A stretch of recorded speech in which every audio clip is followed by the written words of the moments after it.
When I look at this fight, and I think a lot of people are going to be saying this as it comes up, is that Justin is one of, if not the best wrestlers that Khabib has ever faced, and Khabib does have to be careful when he gets inside, like he can't get clipped. But one thing that I don't think I've seen a lot of people talk about yet is how comfortable is Justin off his back. If Khabib is able to take him down, then what does it look like? And I got to be honest, I don't really know the answer to that, because have you ever really been forced to fight off your back? I'm trying to think back over the course of your career, and it's just something we haven't seen a whole lot of. So I guess, how much have you been forced to do it, and is that something that you're looking at? Because obviously, if you're fighting Khabib, you want to be comfortable if he does, in the event that he does take you down. Yeah. Since I was 4 years old, I can promise you that the only thing that I have strived for every day is to never be held down on my back. As a wrestler, you can't even rest on your back. If you were resting and laying on your back, it was 50 push-ups. Every single time your back touched the mat, 50 push-ups. I've been working for this my whole life. He's never faced a wrestler like me. He's also never faced somebody that's been working as hard or as long as he has. There's not a, he hasn't, there's no possible way he's worked harder or longer than me, because we're the same age. He could, I'm sure it's the same, but it's not more. And, I'm very confident in that regard. And then, I'm not great off my back. No wrestler's great off their back, because we don't go there. I'm planning and counting on him not being able to get me there.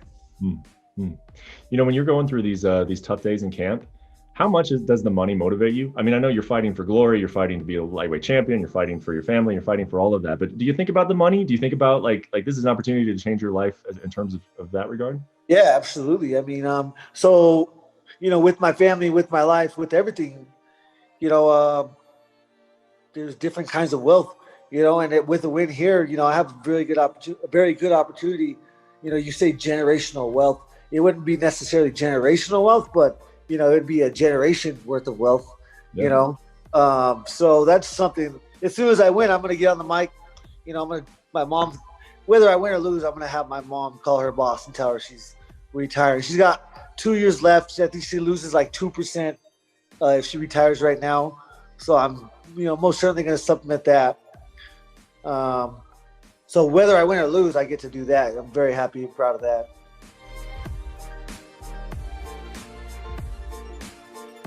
Yeah, I mean, I'm right there with you. I mean, part of me thinks, is there really that much of a casual fan base that doesn't know who he is, right? But at the same time, as you said, we've always kind of been conditioned to, the UFC doesn't really let people go, that fighters just choose to leave. And this kind of seems like the inverse situation where, I don't know what happened between Bellator and Michael Chandler. We all assumed that he would be there, but his last fight, he kind of made some roots of, hey, I'm going to be leaving. This might be my last fight here. Thank you for everything you did for me, but didn't do so as a, hey, I'm going to take my gloves off and retire. So a lot of, I think, fans kind of took that as, would he really go to the UFC? And as you said, to me, it's just a case of how are they going to build this? And that's what makes this so complex, right? I think for Michael Chandler, obviously, it goes without saying, this is the best thing he could do, right? You walk into a promotion, hey, you're going to back up a championship fight. Okay, sign me up twice. But as you said, it's like you just have to question how they're going to build this, because to be fair, sometimes the UFC doesn't do the best job of marketing their fighters. And this isn't just marketing someone. This is almost bringing someone in with a backstory that you can't tell. Yeah, it's really weird. I was amazed they did this. So why? And also, you can't be happy being, for example, a Paul Felder, who I think is right on number 7, Dan Hooker, who's number 5 or 6. This guy's going to leapfrog over all these people when there's an opportunity to back up for the title fight. I can't imagine they're thrilled. And it's hard to then denigrate Bellator as a promotion or anything like that, and then say by the way, not their champion. Everybody keeps forgetting this. Patricio Pitbull knocked him out. He's the champ at 155 in Bellator. So this guy, who is a 3-time champion in Bellator but didn't leave with the belt, leapfrogs over everybody but Bellator's crap. right? But Bellator is our kid brother, we don't have to take him seriously. Well, then how come a free agent from that promotion just vaulted over everybody else in the most talented division in UFC history? So it's a lot of strange decisions, in my opinion, promotionally, in choosing not in signing Michael Chandler. That, to me, that's a no-brainer. But to put him in that position that quickly, the only thing I can think of is the UFC kind of flexing its muscle a little bit, saying, hey, look, we'll take somebody from outside and make them big. Oh, you want more money? We'll pull somebody from someplace else and put him in your spot. The message is clear if you're the Dustin Poiriers of the world, meaning a branded UFC guy who's really put in the time and really had great fights. They literally went out, got somebody else, and put him right in that spot. And now you look all over the internet and you look all over at all the MMA websites, and it's Michael Chandler, Michael Chandler, Michael Chandler. Make a fuss. Yeah, and we'll go out, right, and we'll go out there, we'll get somebody else, and they'll be big. We make you big. It's us, not you. That's the message being sent.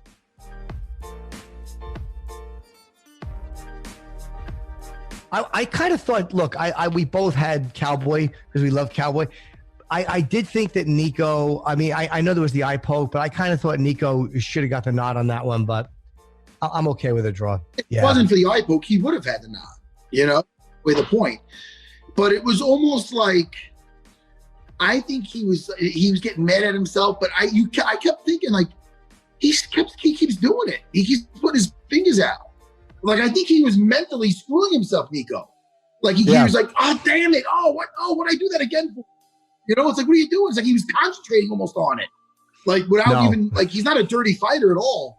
But you and him going back to the, I'm like, what the fuck? Dude, put those fingers up. Nico's just crazy like that. I was him apologizing. Like, the whole week, every time you talk to him, like, oh man, how you doing? He goes, I'm just so excited to be fighting Cowboy. Oh my God, I'm fighting. Like, he's a wild dude outside of the octagon. So I think him like apologizing that profusely was very genuine. Like, he likes Cowboy so much and looks up to him so much that he didn't want to make him mad at him. I genuinely think he was like, oh man, bro. He didn't want to win like that or have the fight stop like that or have Cowboy be incapacitated because of an eye poke. That was a fun one to watch. And Dana was kind of saying that he thinks maybe Cowboy should start looking maybe possibly stepping down. And he went out looking at least like he was in the fight the whole time. I mean, he never seemed like he wasn't in the fight. This is where Cowboy should really hold his head up high. Nico did some really good game planning in that fight, in a sense where they know sometimes if the onslaught is too much, that it could take out Donald in the first round. It's happened several times before. Someone comes out too hard, and I'll tell you right now, you can't come out any more aggressive than when Nico, any more than. Hold on, I'm stuttering. I had like 3 shots of this breath. Throwing anything but the kitchen sink, elbows, knee, everything but headbutts. He was throwing. What about those elbows in close? So I thought that he was going to get him out of there at one point. Because it looked reminiscent of some other fights that he's been in. So he was jumping on him, and Nico doesn't get tired, really. He has a good gas tank.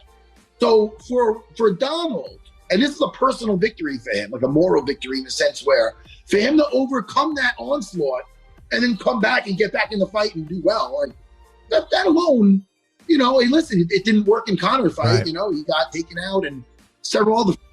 So he weathered that storm, which it looked like it might have been one of those hard nights for Cowboy. He did show some perseverance and weather that storm. Yeah, he can be a slow starter.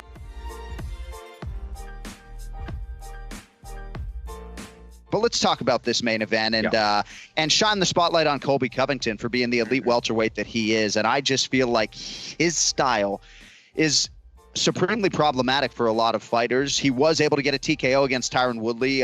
Gilbert Burns and Kamaru Usman can't lay claim to that. I know it was because of a broken rib in some part, but Covington, a very hard guy to put away, a tremendous pressure game. I do like his alignment with MMA Masters. What did you think of Covington's performance against T. Wood? This was another classic Colby Covington performance that was backed by motivation, hunger, energy.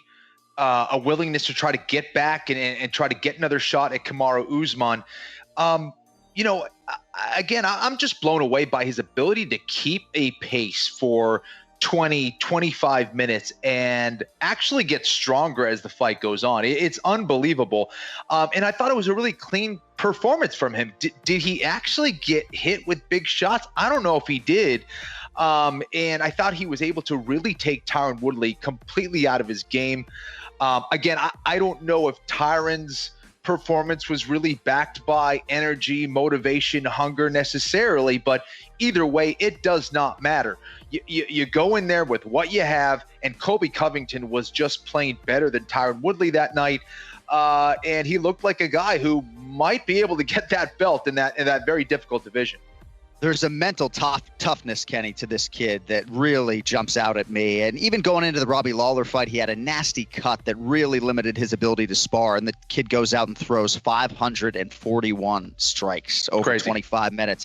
Now, I don't believe he's had a knockdown since 2016. I think Cody Merrow sent me that stat over the weekend, right? So I saw a lot of power in the Kamaru Usman fight, but Kamaru was able to eat those shots. So maybe that isn't power. You know, people have called him pillow-fisted in the past. I don't necessarily see it that way, but I think there are a lot of competitive matchups for Colby Covington because Gilbert Burns is going to be next for Kamaru Usman.